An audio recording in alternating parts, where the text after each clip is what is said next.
करनी पड़ी, जिसमें यह खूंखार अपराधी ढेर हो गए हैं। और मैं फिर से एक बार पुलिस की टीम को बधाई देता हूं। बाकी बचे अपराधी पाताल के अंदर भी घुस गए होंगे तो उनको भी खोज निकालेगी उत्तर प्रदेश की पुलिस, यह भरोसा रखता है। केशव जी, अतीक अहमद रो रहा है, अतीक अहमद रो रहा है। देखिए, जो कितने परिवारों को रुलाया है, उमेश पाल की मां नहीं रो रही है, उसकी पत्नी नहीं रो रही है, उसके बच्चे नहीं रो रहे हैं। वो जो पुलिस के 2 जवान हैं उनके परिवार के लोग नहीं रो रहे हैं। राजू पाल जिनकी हत्या की है उनके साथ रहने वाले लोग नहीं रो रहे हैं। कितनी ऐसी घटनाएं हैं। अगर ये अपराध नहीं करते, और अपराध करने वालों को तो अंजाम हो रहा है, कितने बच्चों को इन लोगों ने अपराधी बना देने का काम किया है। यह आज उनको महसूस हो रहा होगा कि अगर यह रास्ता ना अपनाते, कोई और रास्ता अपनाते, तो ना आज उनका बेटा अपराधी बनता, ना आज जो जिनका इनकाउंटर हुआ उनका इनकाउंटर होता, और ना अतीक अहमद और अशरफ कोर्ट के कटघरे में होते। अतीक अहमद को पहली बार व्यक्तिगत क्षति हुई है, पहली बार व्यक्तिगत क्षति हुई है। आज तक के अपराध में उसके किसी सगे संबंधी का खून नहीं बहा। देखिए, ये विषय व्यक्तिगत क्षति या व्यक्ति की क्षति वह एक परिस्थिति जन्य होता है, लेकिन मैं यह जरूर बार बार कहता हूं कि इस प्रकार का अपराध करने वाले को यह आज संदेश गया है कि ये नए भारत का नया उत्तर प्रदेश है। अगर यहाँ अपराध करोगे तो कोई बचा नहीं पाएगा, सजा भुगतनी पड़ेगी।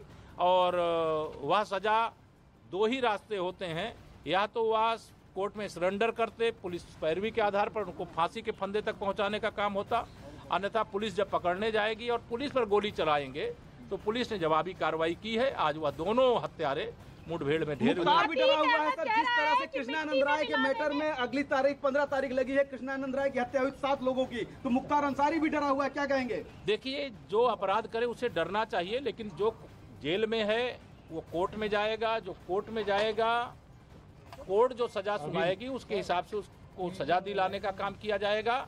लेकिन अपराध करने वाले अब ये समझ लें कि अपराधियों का संरक्षण करने वाली समाजवादी पार्टी की सरकार अब उत्तर प्रदेश में नहीं है, भारतीय जनता पार्टी की योगी आदित्यनाथ जी के नेतृत्व वाली सरकार। समाजवादी पार्टी का नाम क्यों ले रहे हैं? समाजवादी पार्टी का नाम ले रहे हैं, और लोगों ने भी संरक्षण किया है, उसको लेकर आप क्या कहेंगे? मैं सवाल नहीं सुन पा रहा हूँ। मैं समाजवादी पार्टी की आप बात कर रहे हैं, समाजवादी पार्टी को ज्यादा जिम्मेदार मानते हैं। समाजवादी पार्टी ने राजनीति का अपराधीकरण किया है, अपराधियों को राजनीति में बढ़ाने का काम किया है, अपराधियों को विधायक और सांसद बनाने का काम किया है। जिन अपराधियों को जेल के सीखचों में होना चाहिए वह डीएम और कप्तान को सपा सरकार के समय ऑर्डर देते हुए दिखाई देते थे। अच्छा, बसपा से ताल्लुक क्या रख रही हैं? सपा बसपा में कोई अंतर नहीं, कांग्रेस में कोई अंतर नहीं। भ्रष्टाचार का आपने केशव प्रसाद मौर्य को सुना, जो एक बार फिर से ये कहते हुए नजर आए कि सरकार अपना काम पूरी तरह से कर रही है, कोई भी माफिया बच नहीं पाएगा और कोई भी ऐसा गुंडा बच नहीं पाएगा। इसके साथ साथ केशव प्रसाद मौर्य ने यह भी कहा कि अगर जुर्म का काम नहीं किया होता तो फिर आखिर एनकाउंटर का नंबर आता ही क्यों?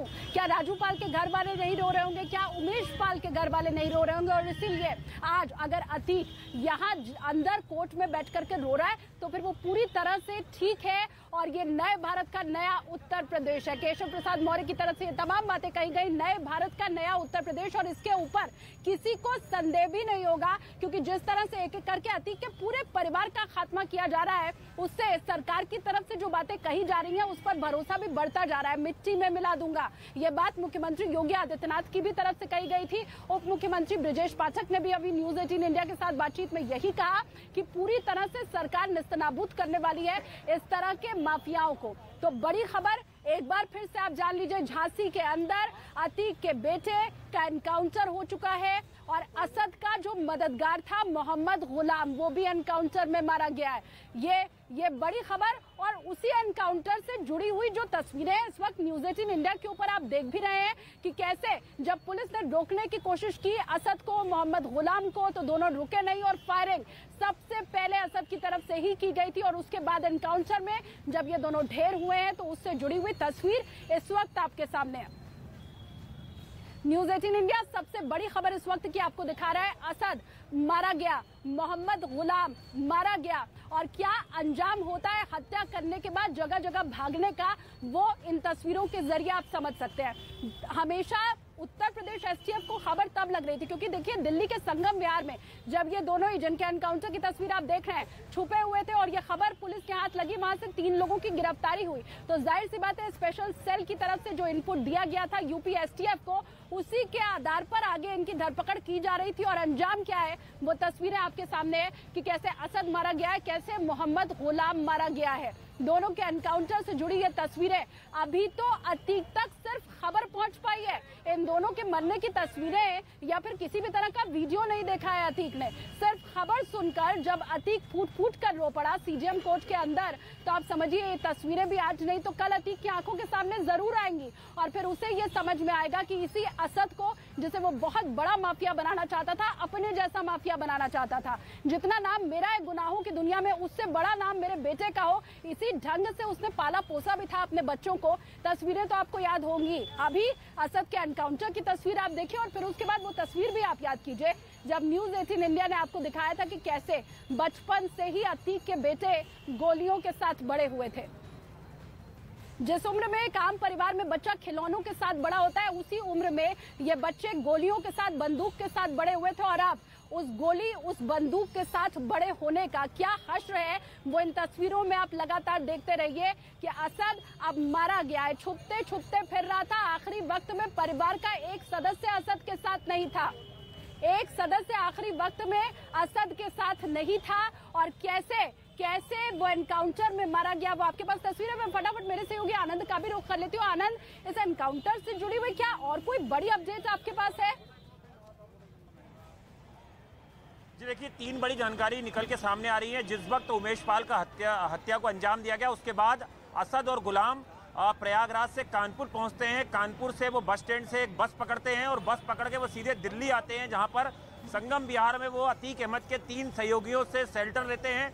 15 दिन वो यहाँ पर रुकते हैं। उस दौरान भी उनके पास अत्याधुनिक हथियार थे और जानकारी मिल रही है कि उसके बाद वो दिल्ली से अजमेर का रुख करते हैं। अजमेर में भी उन्हें अतीक अहमद के जो मददगार हैं वहाँ पर वो शेल्टर देते हैं और उसके बाद जब अजमेर से वापस उत्तर प्रदेश में छुपने के लिए जो असद और गुलाम जब झांसी के आसपास पहुंचे, उन्होंने पहला फायर पुलिस के ऊपर करा, जिसके बाद जवाबी कार्रवाई में यूपी उत्तर प्रदेश ने दोनों को ढेर कर दिया है। एक और बड़ी जानकारी निकल के सामने आ रही है कि जो असद है वो फरारी के दौरान लगातार अतीक अहमद और उसके कॉन्टेक्ट का इस्तेमाल कर रहा था, यानी कि अभी कुछ और अतीक अहमद के जो मददगार हैं वो उत्तर प्रदेश, दिल्ली, एनसीआर या आसपास की नेबरिंग स्टेट में छिपे हो सकते हैं, जिसको लेकर सेंट्रल एजेंसी और यूपी एसटीएफ का ऑपरेशन जो है वो लगातार जारी है। हाँ। आनंद, क्या मैं ये मानकर चलूं, क्योंकि आपने वो तस्वीरें भी दिखाई थी कि कैसे संगमवार इलाके के अंदर असद जाकर के छुपा था, मोहम्मद गुलाम उसके साथ था और वो जो 3 लोगों की गिरफ्तारी हुई थी उन्हीं ने जो बयान दिया उसी के आधार पर इतनी जल्दी असद तक पहुंच पाई उत्तर प्रदेश एसटीएफ?